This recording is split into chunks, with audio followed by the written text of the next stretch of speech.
Rukun umroh ada 5. Yang pertama, ihram. Yang kedua, tawaf. Yang ketiga, sa'i. Yang keempat, tahallul. Yang kelima, tartib. Tartib itu jangan tawaf dulu baru ihram. Jangan tahallul dulu baru sa'i. Harus tartib itu.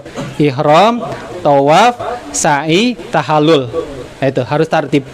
Seperti kita sholat, takbiratul ihram dulu, baru baca Al-Fatihah. Nah, tartib kayak gitu. Nah, baik. Sebetulnya satu-satunya ibadah yang penuh simbol, yang penuh makna itu adalah ibadah haji dan umroh. Ibadah haji dan umroh yang penuh makna, yang harus kita resapi maknanya. Tadi pertama kita harus ihram dari Masjid Madinah ke Masjid Bir Ali. Di Bir Ali kita ihram. Kemudian ketika mengenakan pakaian ihram itu kita niat, saya niat umroh dan saya ihram karena Allah Subhanahu wa taala. Labbaik Allahumma labbaik Allahumma umratan. Nah gitu. Nah, setelah itu baru kita talbiyah tuh. Sepanjang jalan dari Bir Ali sampai ke Mekah itu kan jaraknya sekitar 450 km ya. Boleh pakai bus, boleh pakai kereta cepat itu. Nah, di sepanjang jalan itu kita talbiyah di situ. Labbaik Allahumma labbaik, labbaik la syarika lak labbaik, innal hamda wan ni'mata laka wal mulk la syarika laku. Indah itu, Pak. Maknanya apa ihram? Maknanya adalah kalau kita sudah pakai pakaian ihram, tidak ada yang kita tuju kecuali Allah. Udah Allah aja di sana. Seperti halnya kita ketika takbiratul ihram ketika salat.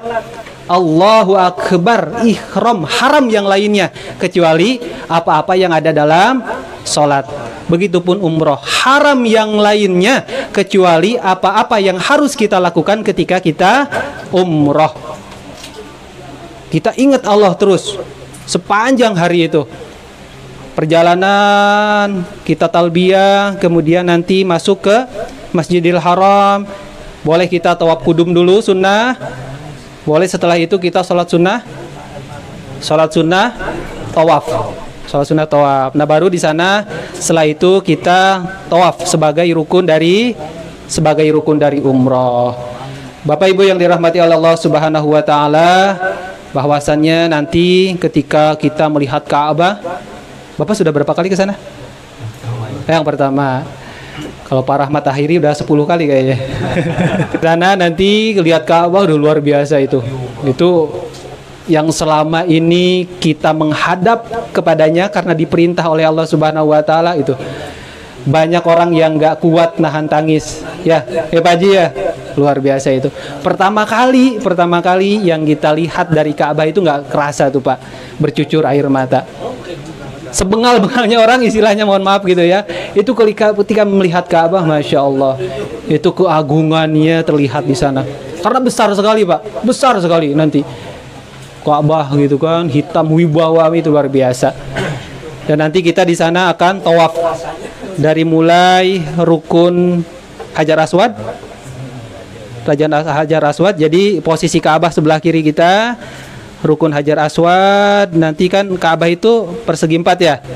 Jadi ada 4 rukun di sana, rukun Hajar Aswad, rukun Iraqi, rukun Syami, rukun Yamani terakhir. Itu 7 kali itu kita putar.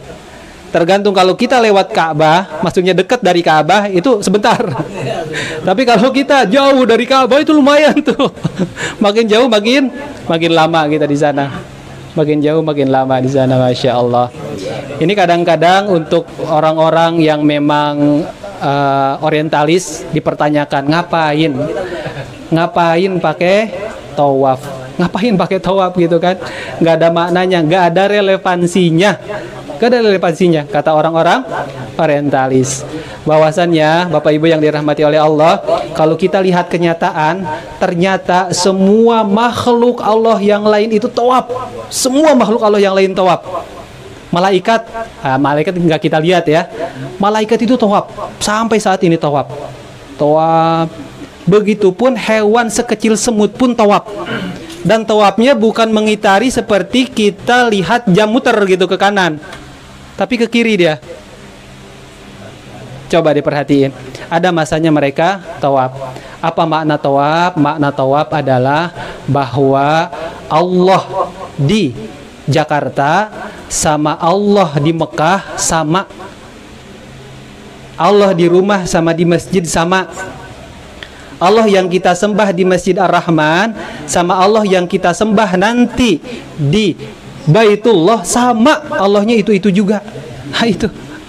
Kadang ya Pak ya, kadang kita kalau lagi sholat di rumah itu pakai kaos oblong, ya kan?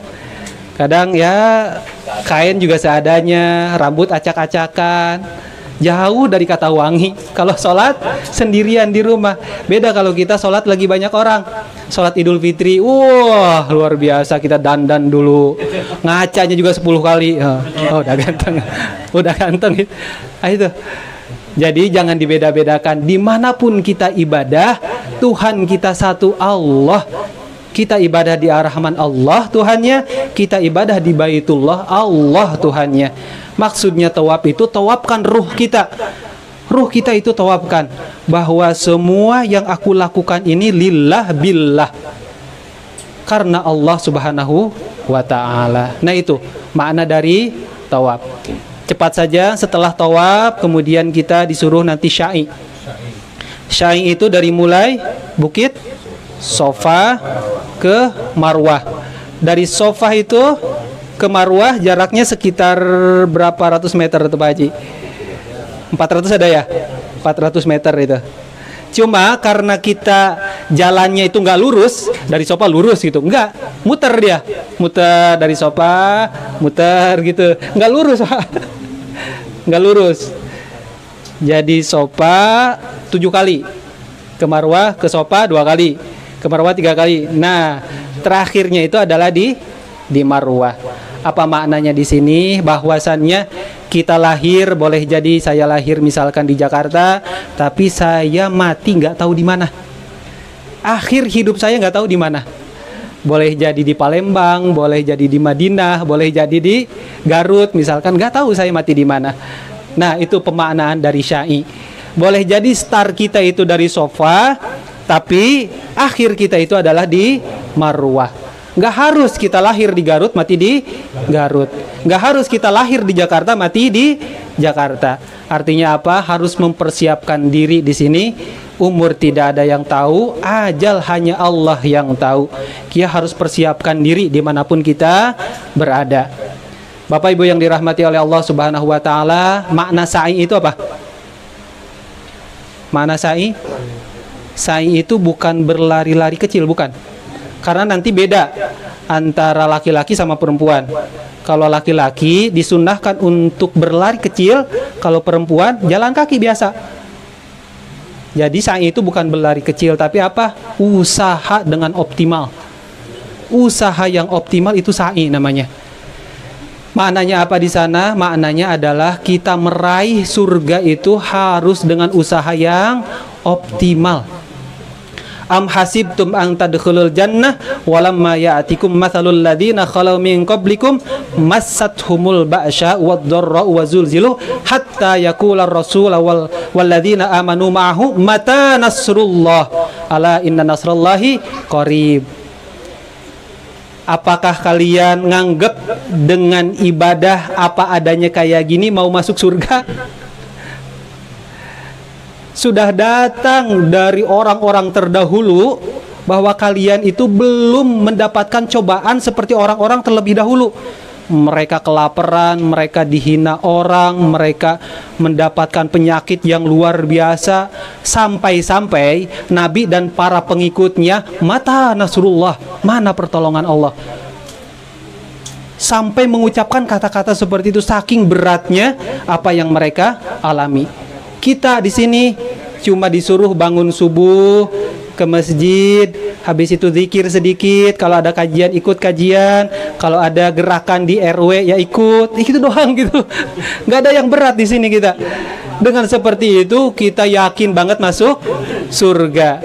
Nah, bahwa sa'i ini adalah Bapak Ibu yang dirahmati oleh Allah Subhanahu wa taala, upaya yang optimal supaya kita bisa meraih surganya Allah Subhanahu wa taala. Betul, surga itu tidak bisa dibayar dengan amal, tapi surga itu dibayar dengan keridhaan Allah Subhanahu wa taala. Keridhaan Allah terletak pada apa yang diperintahkannya kita jalani, apa yang dilarangnya kita jauhi. Kemudian rukun dari umroh yang keempat apa tadi? Tahallul, cukur. Cukur apa? Cukur rambut. Rambut yang mana?